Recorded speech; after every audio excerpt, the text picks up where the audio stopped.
Welcome to the Great American Collectibles Show, brought to you each week by the National Sports Collectors Convention. Join us every Wednesday evening at 6:30 p.m. Eastern Standard Time and get the latest news from the greatest experts in the sports collectibles world.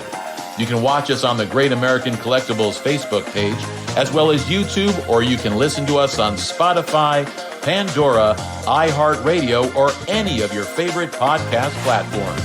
And now your hosts, award-winning sports collectibles author Tom Zappola and Boston sports media personality John Mallory.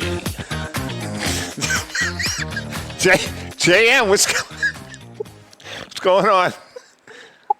That was her. It wasn't me. She's the one that wrote it. What she wrote it, not me. She chose the music, not me. Oh, how quickly he throws me under the bus. I see. What's going on, JM? What was it again? It's kind of a fun. It's kind award-winning what? Award-winning what? Collectibles book author.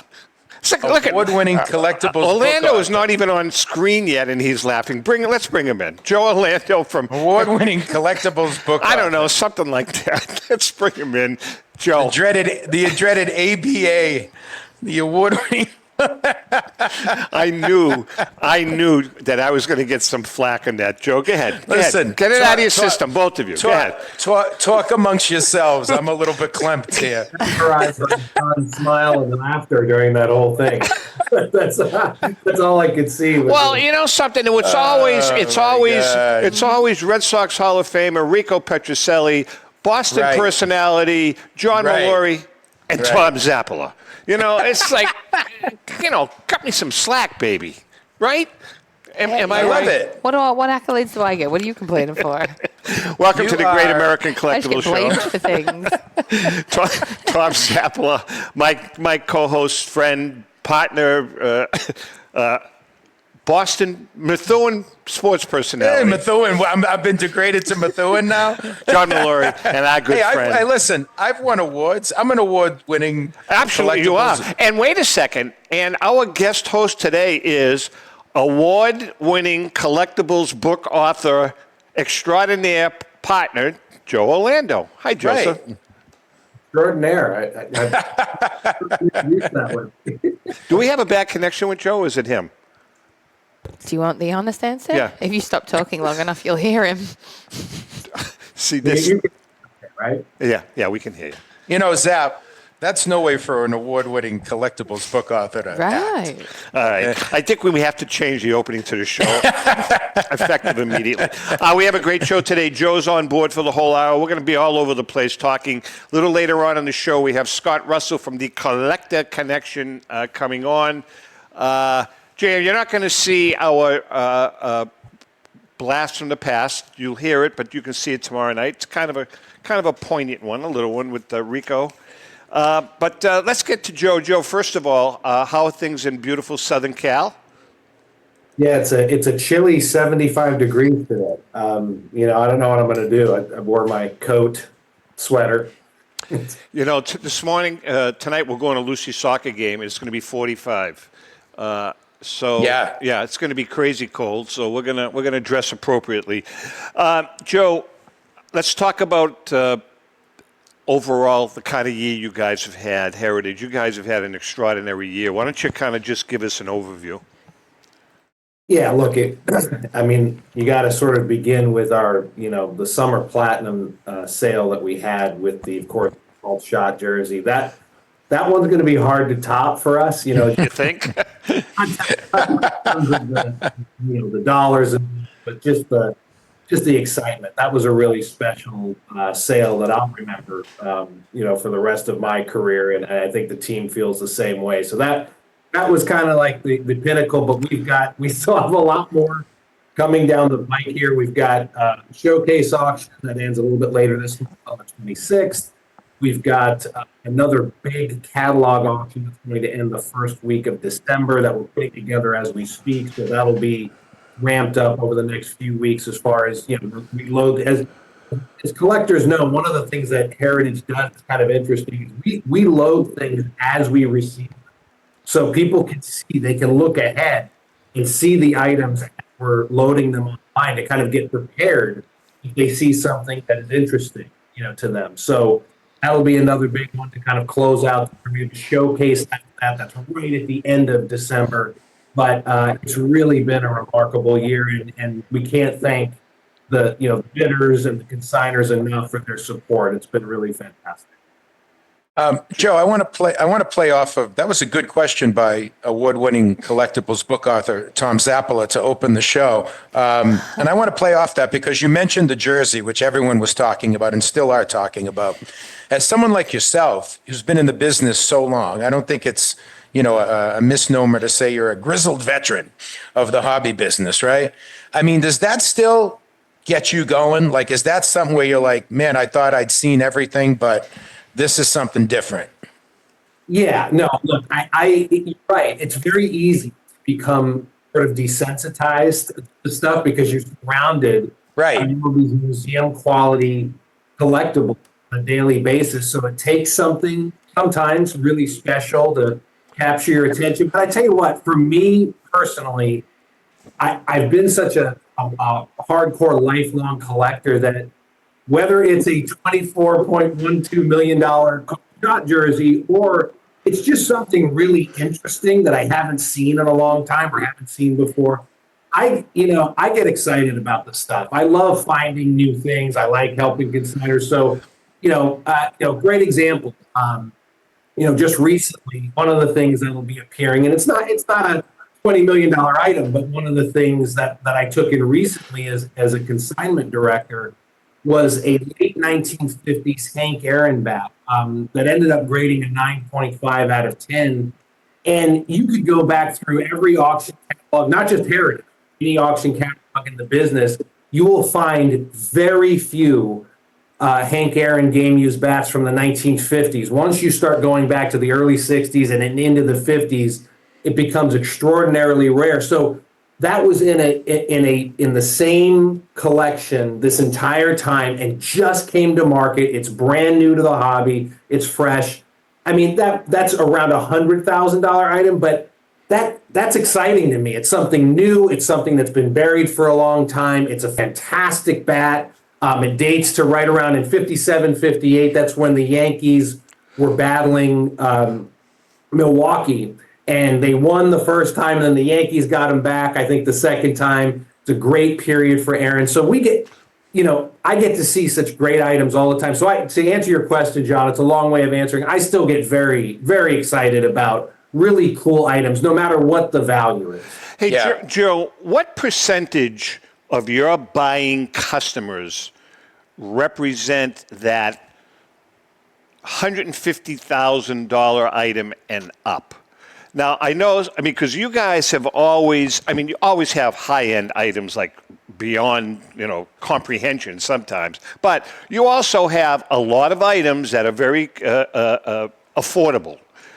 Question being, though, of those elite items, what percentage of your base focuses on those items? 10%, 2%, 80%? It's just the reality of things. It's a lot thinner up there in terms of percentage. The reality is, look, as you said, if you look at even our platinum sale, if you look at the whole auction, most of the items are a few $1,000s up to $2,000. So it's really nice when you get in those spectacular 6, 7, and even 8-figure items from time to time, but the reality is most collectors are on a budget, and that's where most of our attention goes, is to the what I would characterize as the more affordable collectibles, but that are also still very interesting. Again, when we put together a special auction like the Summer Platinum event, it's not just about dollars. It's about, is this interesting enough to warrant being placed into a platinum sale? So the reality is most collectors are on some kind of a budget. It would be nice if we could all afford a called shot jersey, but exactly. That's where the focus goes. We're chatting with Joe Orlando, Executive Director of Heritage Auctions. I have a kind of an off the beat question. Everybody knows, Joe, you were the CEO at Collectors and you were the president of PSA for an extended period of time. As a matter of fact, Tom Zappala, author, really helped PSA rise to the top with his authoring. Sorry. Award-winning. The T206 collection, The Players in His Story. That was like what kind of catapulted PSA to the organization that they became. Would you agree with that, Joe? Oh, there's no question. It's all you, Tom. No.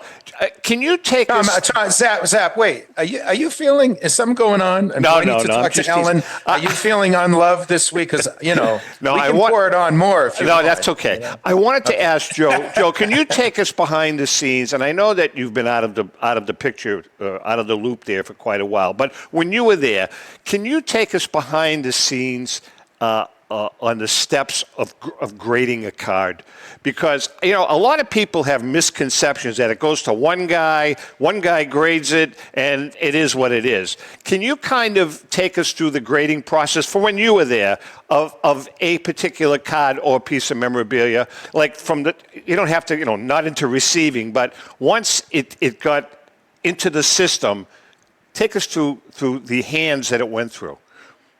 Sure. So I think one of the steps that gets sort of forgotten in the process, so you mentioned receiving. So once the items get entered by the receivers and they're in the system and now they're trackable, all of that stuff, it has to actually stop. Well, we refer to it as specs, but that's the research department. So their job is to make sure that what is being submitted is what is, is what it be. So they're making sure that if you submit a card, this is what it is. They're verifying it before it even gets to the grading room.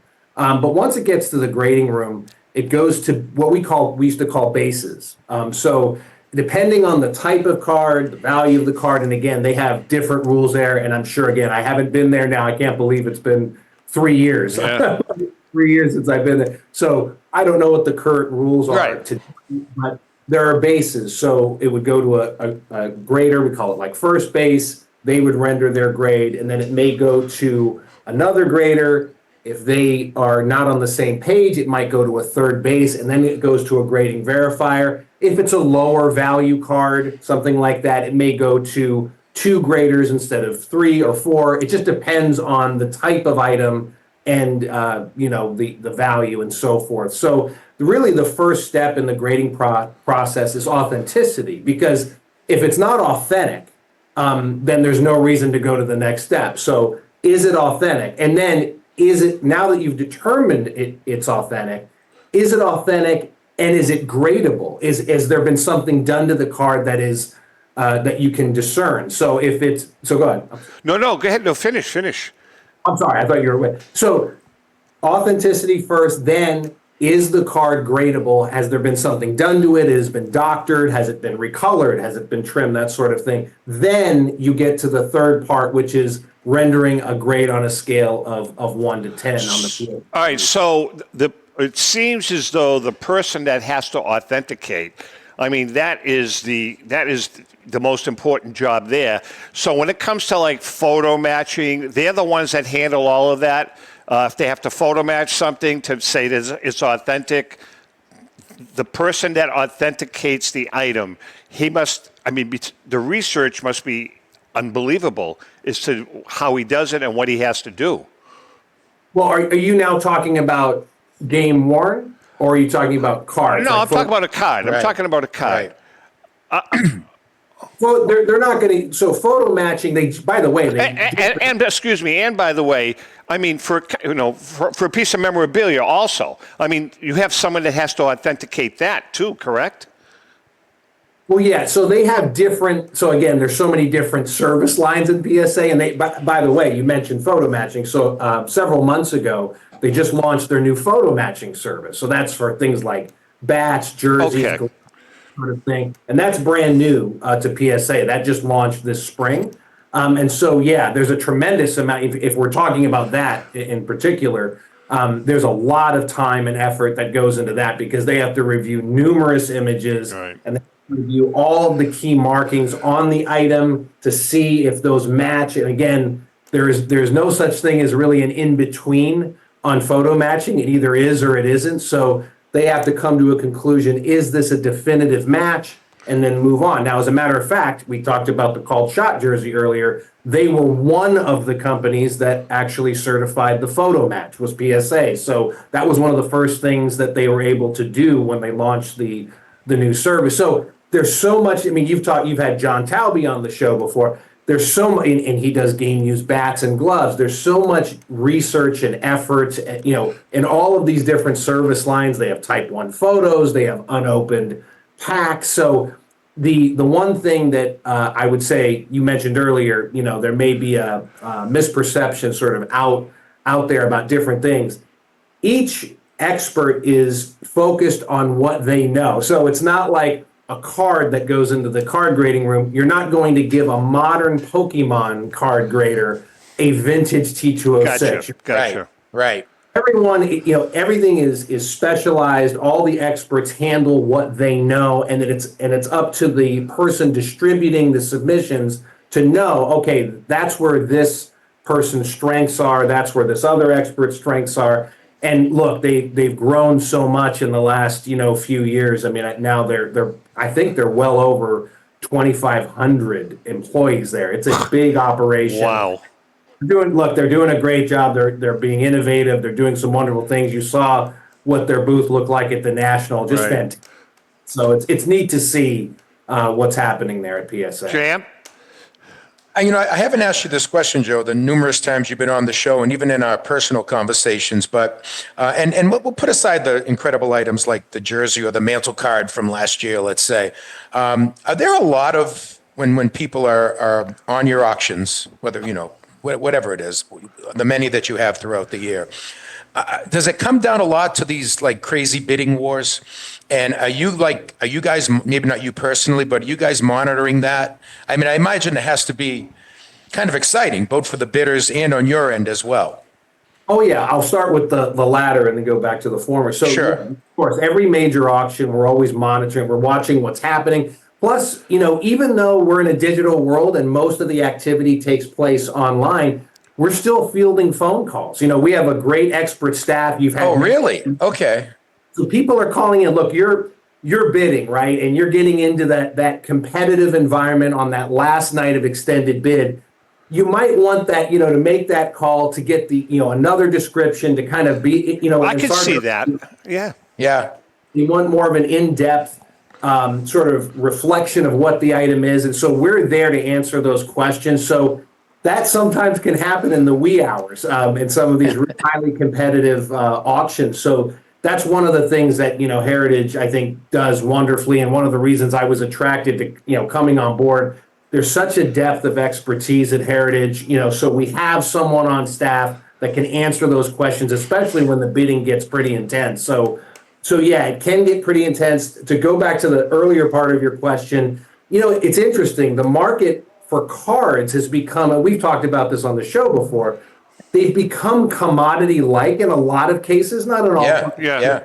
There's so much activity with grading, and there's so many auction platforms and sales platforms. There's a lot of data out there. So and I think that's really a good thing. So now if you're a new person coming into the market and you want to start a collection, for most cards, not all, but for most cards, there's a going rate, and there are companies out there that aggregate these prices and these results, so you know what the card is worth, roughly. There's going to be variances within each grade, but you have a general understanding of what a 1956 Topps Mickey Mantle and a PSA 7 is worth, and right. so forth.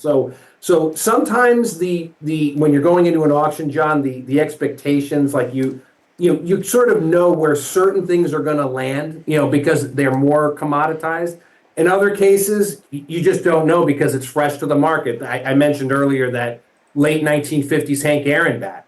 Yeah. I can't remember the last time a high-grade 1950s Hank Aaron bat has come up. So who knows? That could go, it could go for $80,000. It could go for $250,000. Right. We'll have to see what the market will be. And it also comes down to the we always talk about that balance between the wallet and the heart, right? With collecting, and even when you get to that high level, of collectors or bidding or money, it still comes down to the collector. It's worth, how much is it worth? It's worth as much as the collector wants to pay, who really wants that. If that really hits that collector in the heart, I need that, I want that, then obviously the price goes up. Hey, Joe, before we take a quick break, just a quick question. Staying on this topic for a moment, an auction ends, Mallory buys a card we're going back and forth. He buys a card for $100,000. He beats me. Do you ever get calls from an underbidder that say, hey, listen, you know something? He just won the card for $100,000. Can you call him up and ask him if he'll take $120 for it? Do you get that? Smiling because, it just happened in our last auction. Wow. It happens almost every auction where someone says, I got distracted, I fell asleep. Exactly. Regrets. They let that time expire. Would you go back? And so one of the things we offer at Heritage, which is automated, you don't need to make a phone call, is we have the make offer to owner. So once an auction closes, you can go to the results. And if you miss something, and you're like, geez, I would have gone another 20 or 30% higher, you can go in there and try and make the offer to the winning bidder and see if they'll budge. Real quickly, and the reason I'm asking the question is I put a bid in a couple of weeks ago on an item, a Type 1 photo, against someone that you know, Joe, and I know, he's a nice guy on the West Coast, Arizona. And it was late night bidding, and I put a bid in on it, and lo and behold, I won the bid. So after he found out that I won it, he called me up and asked me. I said to him, his name is Steve. I said, he says, Tom, will you take X amount of dollars for it? I said, no, Steve, I need it. I want it to go with a card that I have. I said, why didn't you bid it? You have 10 times the money I have. He said, I fell asleep. Very simple. I fell asleep because he was in Arizona, 3-hour difference. Right. Fell asleep. Right. It was late night, and that was the end of that. And I said, well, I don't want to sell it. But anyway, all right, we're going to take a quick break. We come back. It is a Gax blast from the past. Joe is with us for the whole hour. I also want to get into Joe's collector guides on the Heritage page because there's some great stuff in there. Hang in there. We'll be right back. Hi, I'm Rebecca Curry, a two-time child cancer survivor, recipient, and advocate for Lucy's Love Bus. The mission of Lucy's Love Bus, 501c3 nonprofit, is to provide joy, comfort, and quality of life for the entire family of children with cancer. Since 2006, they have delivered love and comfort to over 3,000 children with cancer and their family members across New England. The dream of Lucy Grogan, an 11-year-old cancer patient, was to help kids with cancer who are suffering right now, before there is a cure, by offering free, integrative therapies like art, music, horseback riding, and many other activities. Unfortunately, Lucy passed away, but her dream lives on, and today Lucy's Love Bus is thriving. I'm Red Sox Hall of Famer Rico Petrocelli. I hope that you'll consider supporting Lucy's Love Bus and all of those children who have been stricken by cancer. The Great American Collectibles Show is partnering with Lucy's Love Bus to help these kids. Let's continue Lucy's dream. Please go to lucyslovebus.org for more information. Since 1996, Brian Drent and the staff at Denver's Mile High Card Company have led the charge in the collectibles hobby. Mile High is a full-service dealer specializing in buying and selling cards and offers a competitive consignment program for all collectors. Whether it be their computerized want list service, appraisals, or auction services, Mile High has it all. If you've been searching for a company with a selection of high-grade vintage 1888 to 1970 baseball cards and memorabilia that shares your passion, aim high, Mile High. Go to milehighcardco.com or call 303-840-2784 for more information. Hi, this is Dan from Memory Lane Auctions, here to remind you that the renowned Memory Lane Collectibles Company has served as a beacon of light to the collecting community for the past several decades. Indeed, folks, it has been our utmost privilege and pleasure to provide the most enthusiastic collectors with an abundance of the finest sports cards and memorabilia for America's most coveted sports personalities via our world-class auctions. Whether you choose either a private sale transaction or the auction route, Memory Lane cordially invites you to reach out to us to maximize the value of your prized possessions. Also, it is not just sales that we pride ourselves on being the best of the rest. because if you are seeking a particular keepsake for your esteemed gathering, we will be relentless in our quest to find that special piece to fulfill your collecting dreams. So no time to wait. Reach out to us today for the purposes of capitalizing on our unparalleled marketing capabilities. Simply pick up the phone and dial 877-606-5263. That's 877-606-LANE, or find us on the World Wide Web at www.memorylaneinc.com. Now is the time for your valued consignment to ultimately become another one of Memory Lane's record-setting prices. This is Brian Drent, president of Mile High Card Company. Is your sports card and memorabilia collection properly insured? For easily replaced personal property, homeowners insurance is all most people need. But for prized possessions that you may have spent a lifetime collecting, it doesn't go nearly far enough. Collectables Insurance Services has been insuring for over 50 years. They offer a full range of protection and a $0 deductible at an affordable rate with no appraisals required.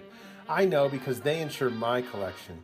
If you have a minute, go to collectinsure.com and learn more about insuring your personal card or memorabilia collection. How would you like to own the bat that was used by your favorite player when he hit that towering home run or game-winning base hit?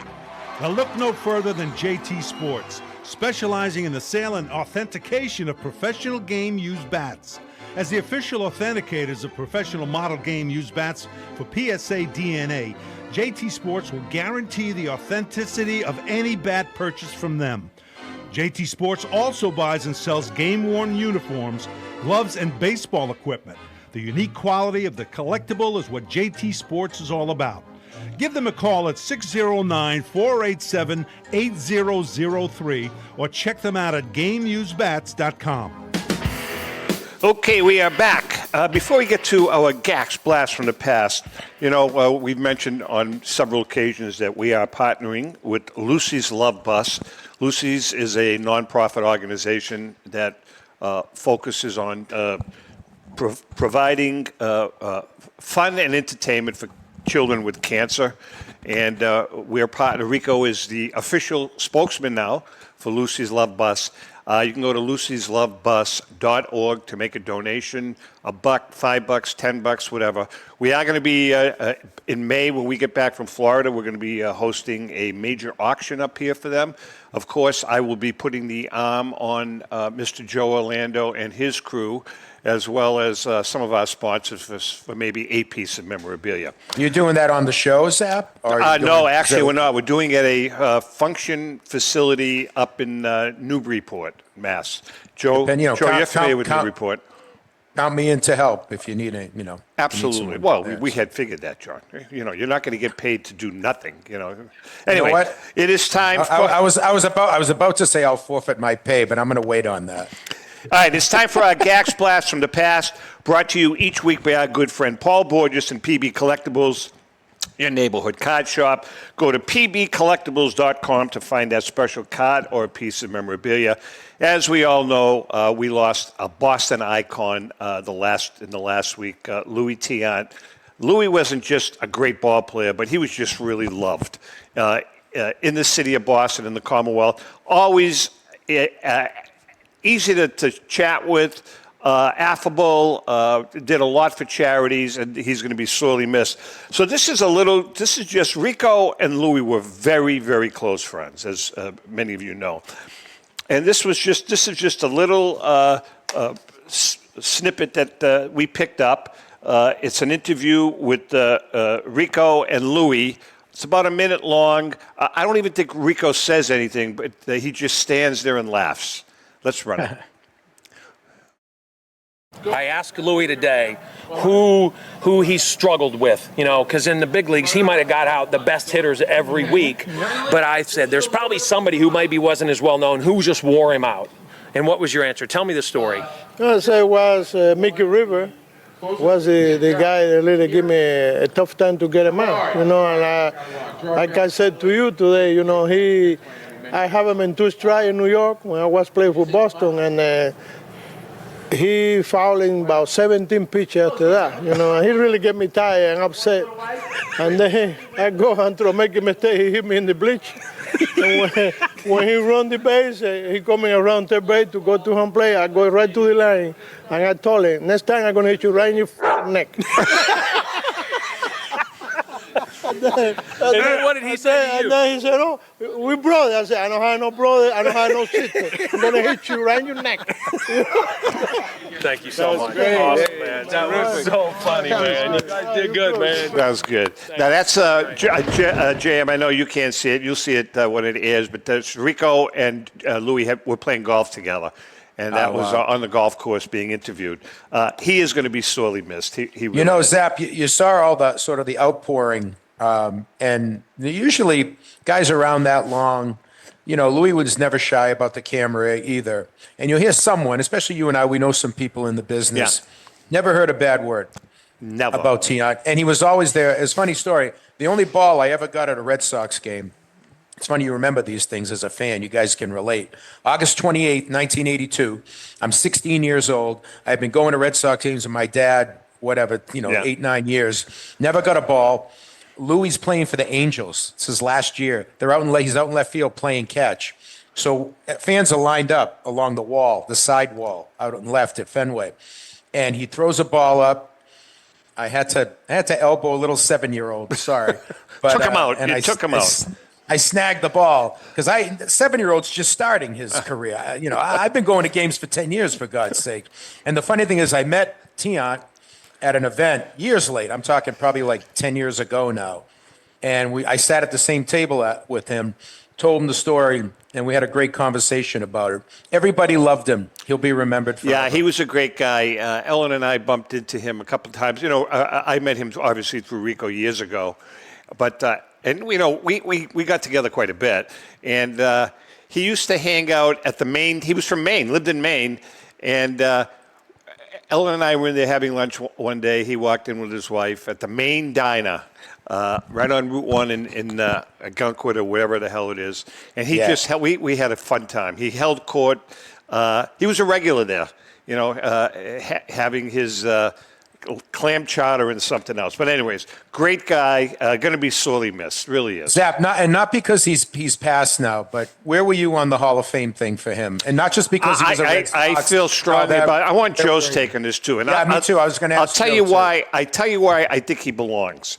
Because the only thing that you can do is compare him with other guys that are in there.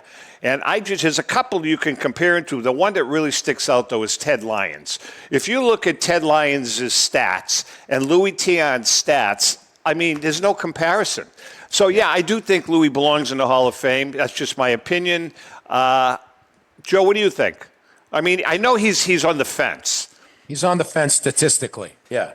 I do think, the one thing I'll say to give, I guess, supporters hope is that it seems like there's been a reevaluation of career stats versus what they were at their best. And as long as they had a productive and relatively long career, we're sort of getting away, I think, from you've got to have 300 wins and you've got to have this. Right. Totally. Yeah.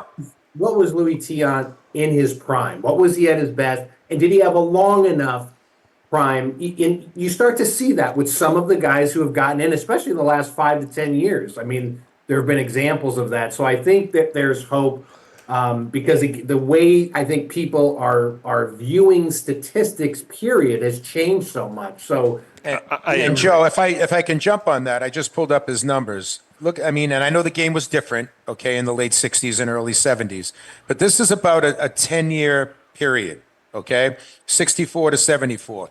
2.83, 3.53, 2.79, 2.74, 1.60, 3.71, 1.91, 3.34, 2.92. You can take the analytics of today and the hunch baseball, whatever, of yesterday. That's a 10-year block of time where he was giving up 3 runs or so or less a game. I don't know. I agree with you, I've always felt like he was on the fence. I was never like, oh, definite. But what you said, Zap, strikes a chord. You know, you look at a guy. Look at the guys in there. Exactly. Right? That's look at the guys in there. That's what you have. I mean, you can't. I'm of the opinion that you can't. They're in there, so you know you can't change what's already happened. And I just think that Louis belongs. All right, let's move on. And he had the intangibles too. He was a big game pitcher. Absolutely. He won big games. He did. And he smoked a cigar in the shower naked. All right, listen, Joe. You know, I was looking at your Collector Guides series on the Heritage website. Really valuable information. You talk about advice on autographs, on game-used bats, on game-used jerseys. Are you going to continue with these guides, or are you going to add to them? Because they're really, there's a wealth of great information in them.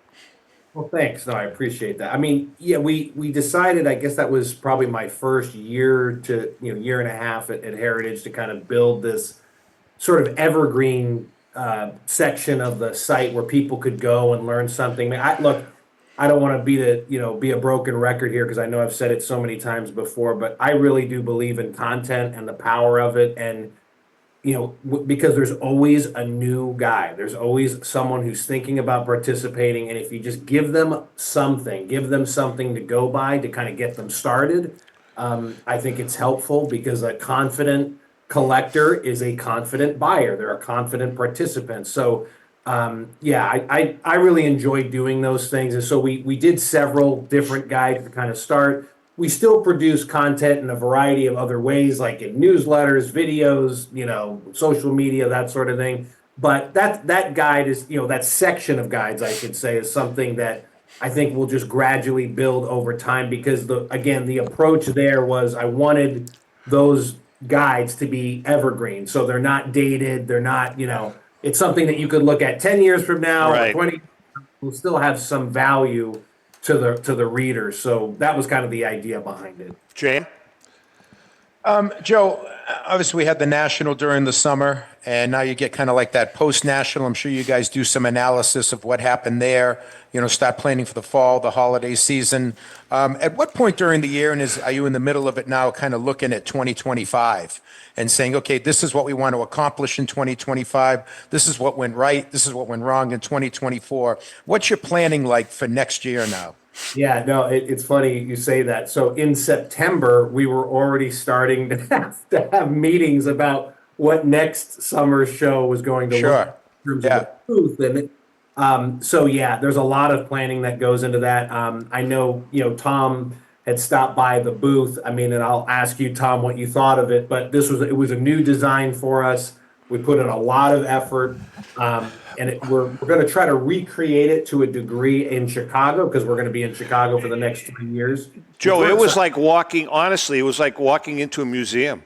It was like walking into a traveling museum. You know what the thing that hit me as soon as we walked in? Those Star Wars figures. Is that what they were? It was Star Wars, right, Joe?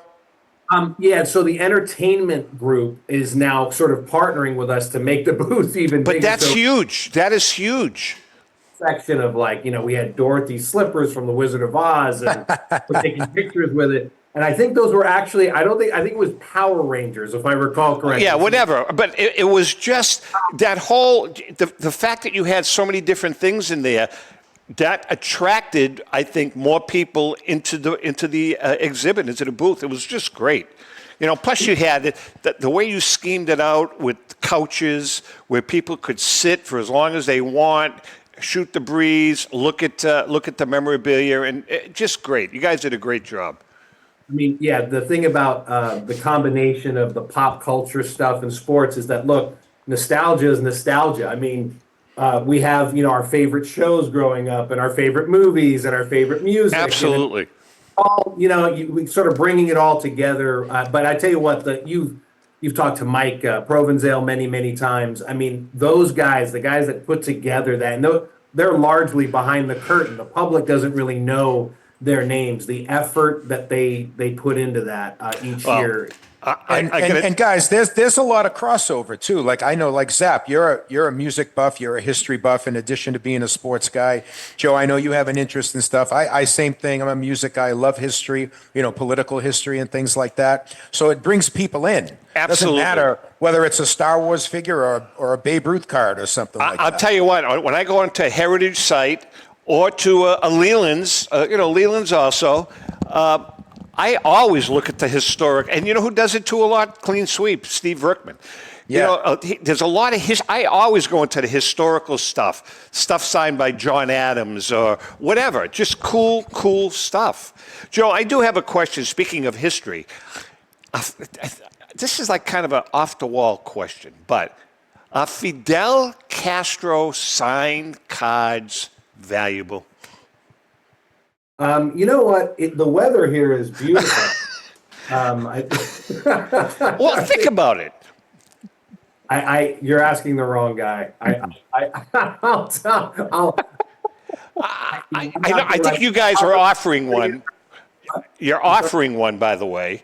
It's a Fidel Castro. I don't know if it's a signed photo or a signed card, but I'm thinking, JM, maybe you could throw in your 2 cents, a signed Fidel Castro baseball card, because he was he was a pretty good ball player. Yeah, I'm sure they've had a few and far between. Just wondering is there any value to that? My answer would be, like we talked about earlier in the show, the value is in the eye of the beholder, right, or the buyer. And I would say that what we just talked about a few seconds ago, that's an item.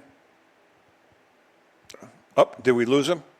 And sports. Oh, okay. So, I mean, if there's someone out there who is a big Fidel Castro fan, even though Fidel Castro was not an award-winning collectibles book author, if there's someone out there who really likes Fidel, no, but he almost won the Cuban Cy Young Award. It was called the Batista Award. All joking aside, I mean, John's exactly right. I mean, when you have there are figures in history that some are controversial, but they're still part of the historical record. And so you have people that collect all sorts of things. I mean, all sorts of things that have to do with history. And it's not necessarily. For example, I mean, I think we've talked about this before on the show. I mean, there are people that collect gangsters. That's a good point. Yeah, right. Related to, and it's not because they necessarily love gangsters. They just know that someone like an Al Capone, he's part of history. You can't unwrite. It's in the historical record. Listen, being notorious is sometimes just as valuable as being famous. Absolutely. Right? Hey, before we take a break, Joe, can you give us a brief explanation of the best in class designation? Sure. So this is something that we've been working on for about the last year, and we have just now started to go public with this service. We announced it right before the National, just to give people an idea of what we're doing. So the idea, it's good. We should do a whole show on this because there's a lot of nuance to it. But the basic idea is to provide a service which recognizes exceptional items inside of their class.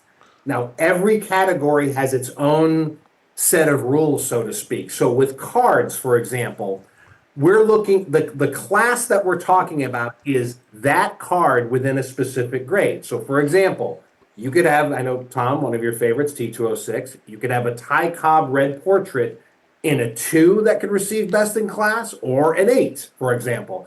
It's how does it measure up against other cards from an eye appeal perspective in that specific grade. Now, outside of cards, there's a lot of nuance. So with type 1 photos, it's a little bit different of an approach than game used bats and unopened product and other types of memorabilia.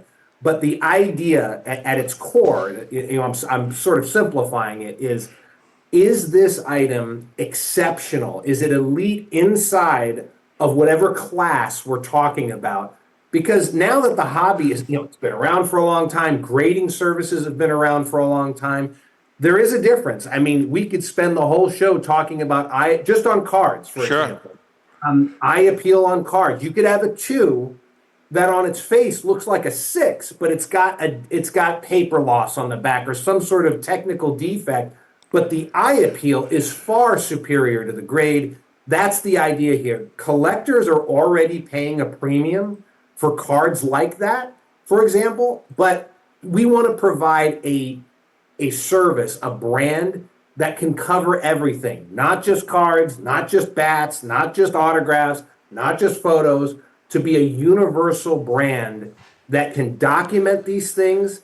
And then we explain why, by the way. There are some other companies that have tried, and there's a company in coins that actually started this called CAC in the coin world many years ago. But in cards, there have been some other companies that do this, and some have gone away, some are still around. But we actually tell you why. Like, we're not just slapping a sticker on a holder or just saying something is best in class. We will explain everything that passes best in class. We are going to articulate why. And I think that's important. We talked about content earlier. There's always a newer participant. We can explain to that person, well, why did this achieve best in class? Here's a simple 2 or 3 paragraph summary from the experts explaining what makes this special. I think there's value to that long term, and we're going to present this and document everything that passes, gets put into this archive. It's a gallery where people can look at the items. If they want to, they can make offers on them, although that's not the primary point of it. But sorry, I'll stop there. No, that's fine. It's great. It's great. Good. Document those type of items. All right, we're going to take a quick break. Joe's going to stick around till the end. Is Scott with us? I think we haven't seen him yet, but Scott Russell is supposed to join us. Hang in there, and we will be right back. Pristine Auction is a family-owned and operated online auction specializing in autographed memorabilia, sports cards, coins, art, and collectibles. Since their founding in 2010, they've grown to 2 facilities in Phoenix, Arizona, totaling over 60,000 square feet.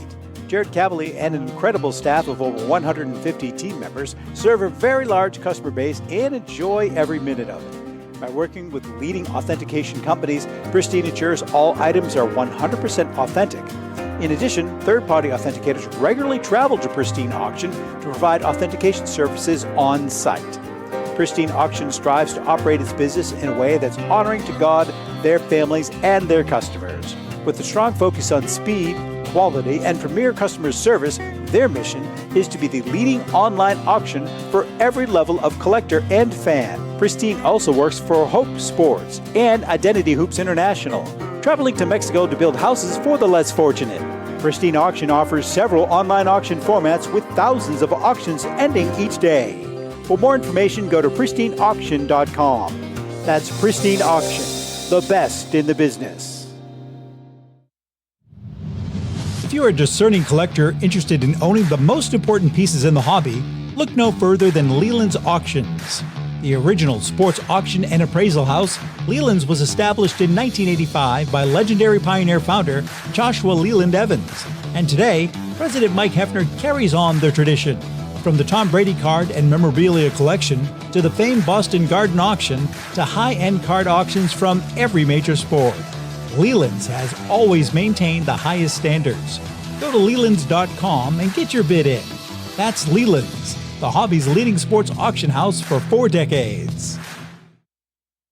It's often been said that championships are won on the practice field, and world records come only to those willing to work harder than everybody else.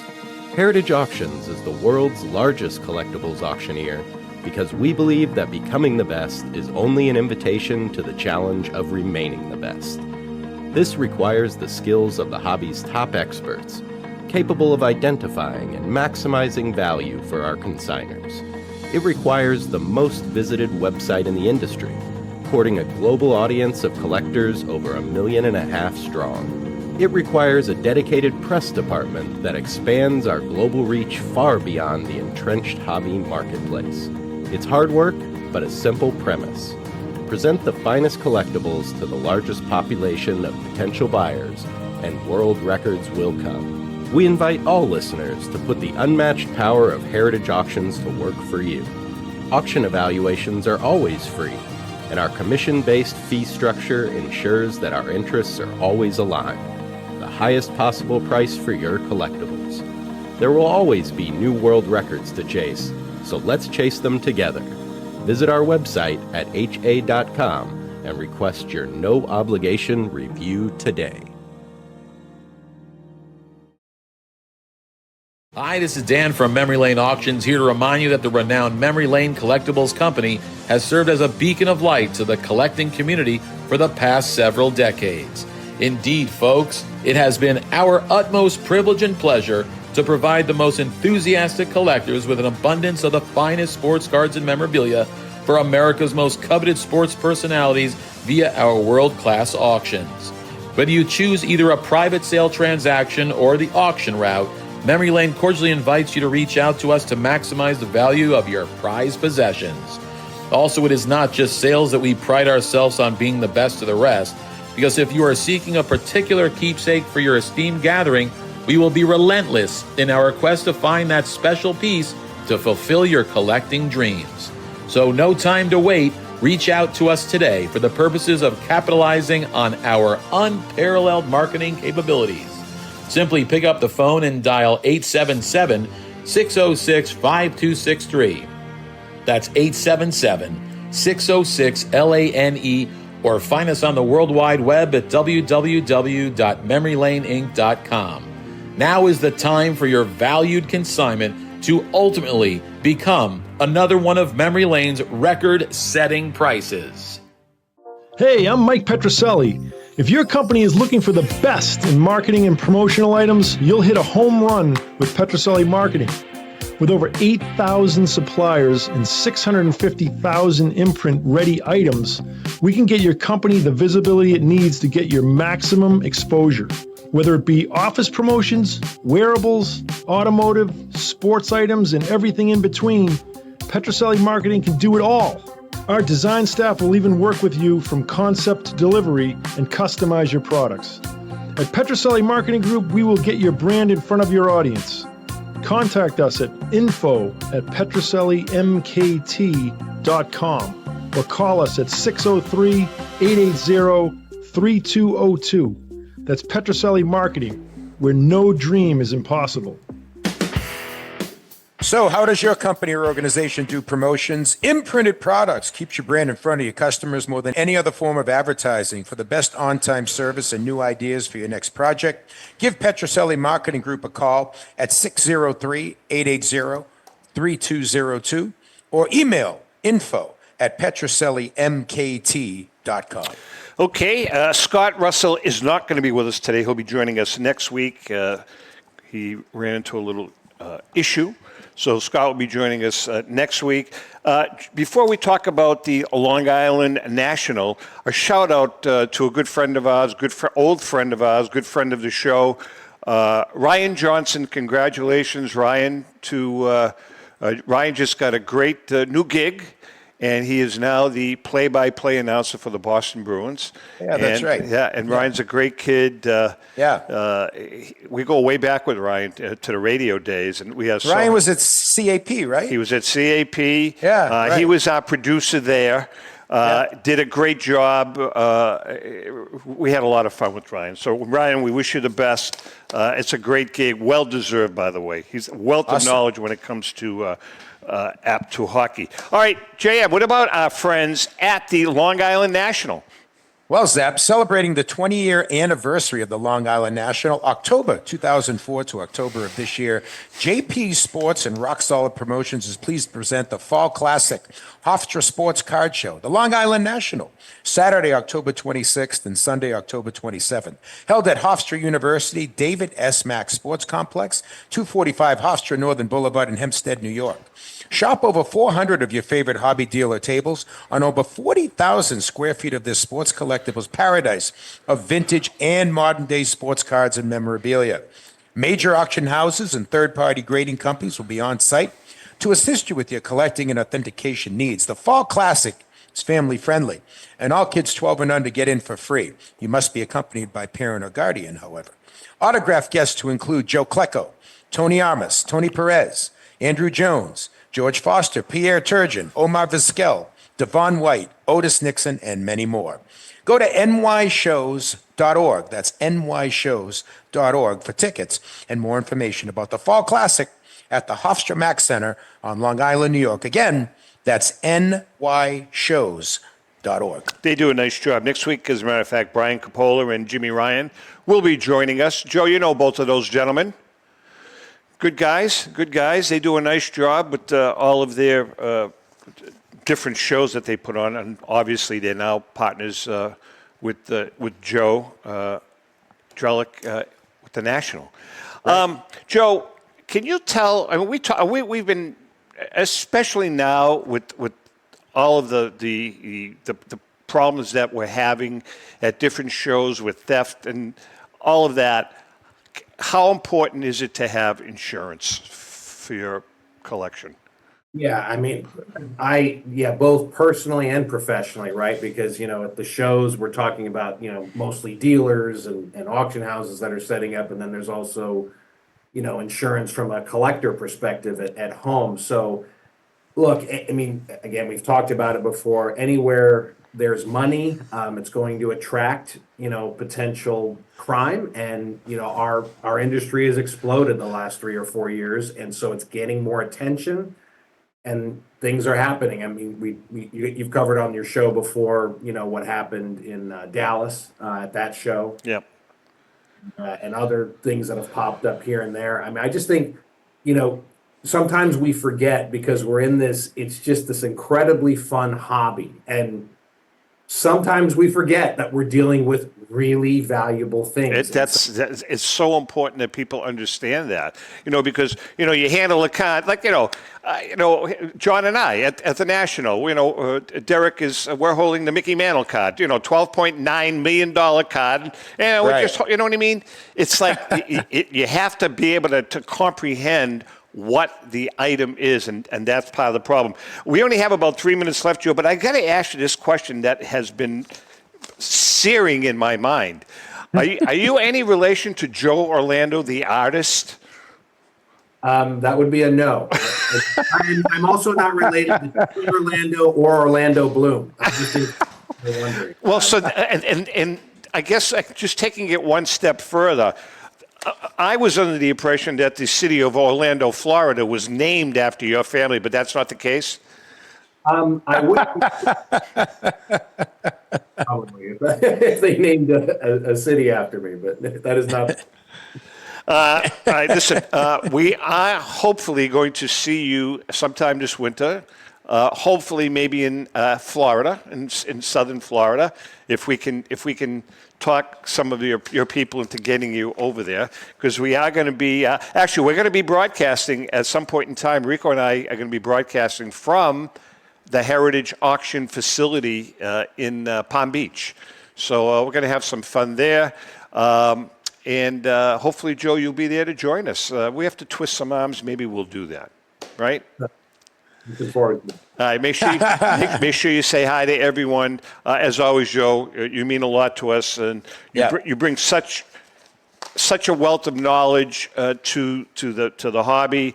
It must feel pretty good to be on the Mount Rushmore of the collectibles world.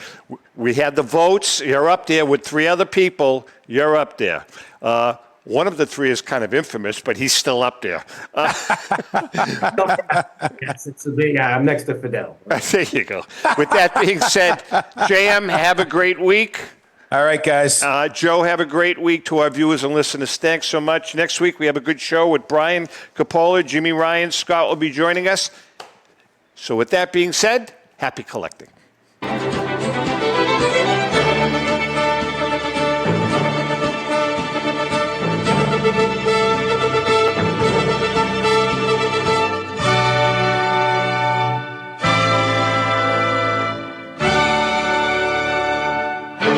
The views and opinions expressed by the hosts, guests, or callers of this program do not necessarily reflect the opinions of the Studio 21 Podcast Cafe, the United Podcast Network, its partners, or affiliates.